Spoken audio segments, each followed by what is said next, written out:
Hi, this is Kyle Izzo here, and I'm going to be talking about W.E.B. Du Bois. I want to start off with a little background about W.E.B. Du Bois, who he truly was. His real name was William Edward Burgard Du Bois.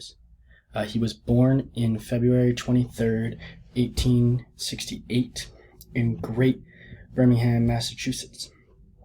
As he grew up in a school where racism wasn't seen. He started getting an education at a young age, and this drove him to go to college. His first degree was done at the University of Tennessee.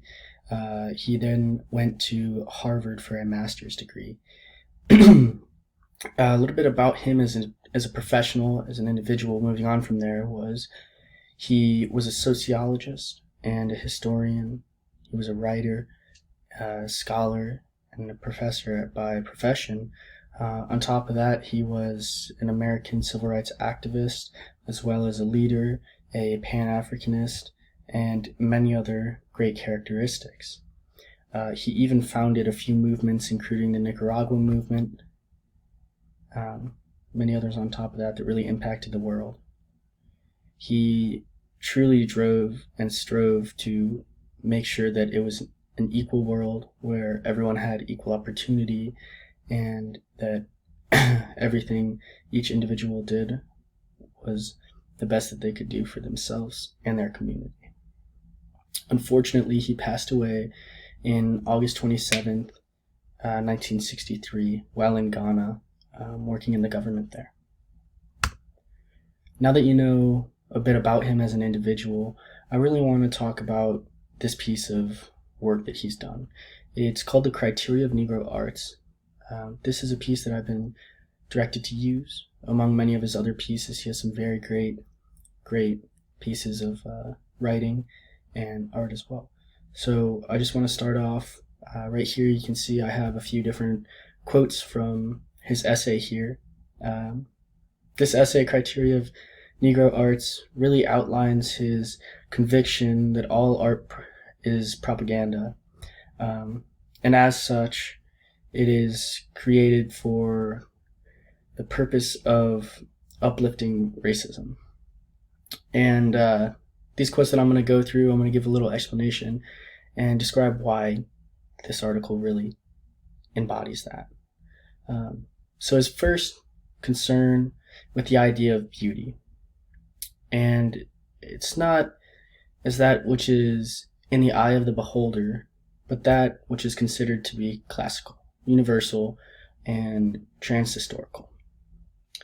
He would primarily ask the question, which is stated on the second bullet point, after all, who shall describe beauty? This was his way of saying that what individual is saying it will change the perspective.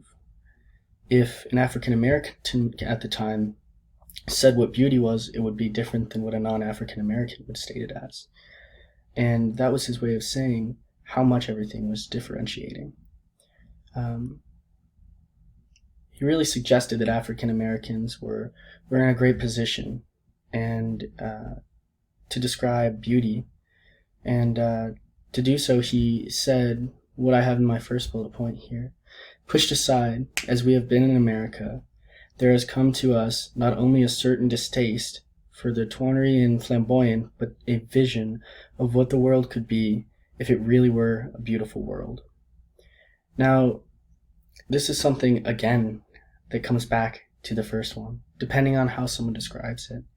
The little changes could create a community where everyone believes that it's a beautiful place, that they can thrive and really explore and do their own thing and be extremely happy. Secondly, he really emphasizes the belief that art is purposeful for the use of propaganda. He stated on my third bullet point, I do not care a damn for any art that is not used for propaganda. His feelings with the art was that while reflecting beauty, they needed to serve a purpose for securing this community's rights. And that's why he felt so strongly about art in that way. Finally, he was really concerned in the way that African Americans' art was contributed to society and how it was being judged in that way. He knew that there was a similarity between all African American arts and all non-African Americans' art. This was something that interested him in the way that he wanted African Americans' art to be distinct and recognizable, and how he believed that weight of recognition would affect Americans' art in itself. Not only the art, but also the humanity of the artist who created it. And he really states that real thought through this fourth quote. "I do not doubt that the ultimate art coming from black folk is going to be just as beautiful and just as largely in the same way as the art that comes from white folk, or yellow folk, or red. But the point today is that until the art of the black folk compels recognition, they will not be rated as humans." And what he wants to say with this is that each individual, not even just a race in general, needs to get their recognition. They need to have a purpose to their art and a way to describe it that makes them stand out from everyone else. And his idea of that was creating it in a way of propaganda usage. I want to really talk about some relevant themes here as well. You've heard beauty alone from the last slide multiple times. W.E.B. Du Bois uses beauty, the term, over 20 times throughout this essay. He believes that beauty is seen within art, within the way that art is projected, within the way that art can move people, within the way that art could change racism at the time. He thought that beauty was an individual thing. Each individual had their own thought of it, but as a community, they could grow to create something that was beautiful together. And Beauty in Black was something that really had him pushing that too, is that there's beauty in everything. And at the time, it wasn't that way, and he wanted to make it that way and really show that that was relevant. Judgment is another one. This theme is really key because, again, throughout the last slide, I talk quotes through his essay is how people are being judged on their art. He believes that everyone's art is similar and that no one is getting the proper recognition as an African American that they deserve.